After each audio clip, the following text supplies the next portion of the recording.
Good morning সবাই, কেমন আছো? এদিকে তো প্রচুরই বৃষ্টি হচ্ছে, এখন একটুখানি কম আছে। সকালবেলায় কাজকর্ম সেরে আমি চলে এসেছি রান্নাবান্না করতে। আমি সকালবেলায় ঘুম থেকে উঠেই মুসুর ডাল আমি একটু ভিজিয়ে রেখেছিলাম, সেটাকেই ভালো করে পেস্ট করে নিয়ে বড়া করেছি। এই মুসুর ডালের বড়া খেতে কিন্তু খুবই ভালো লাগে, আর এই বড়া করে আলু পটল দিয়ে তরকারি করলেও খুব ভালো লাগে।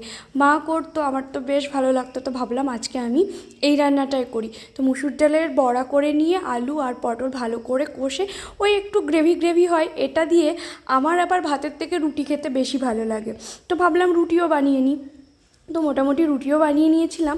তো আজকে আমি এটাই খাচ্ছি। কালকে অনেক তাড়াতাড়ি ডিনার করে নিয়েছিলাম, খিদেও পেয়েছিল, তো ভাবলাম ব্রেকফাস্টটা একটুখানি ভারী রাখি, তাই রুটি নিয়েছি, তরকারি আর ঠাম্মার হাতের আচারও নিয়েছি। বাড়ি থেকে আসার সময় ঠাম্মা আমের আচার দিয়েছিল, যেটার স্বাদ মনে হচ্ছে ফালাকাটা এসে দ্বিগুণ হয়ে গেছে। তো আজকের ব্রেকফাস্টটা কিন্তু হেভি হলো আমার। তোমরা কী করলে?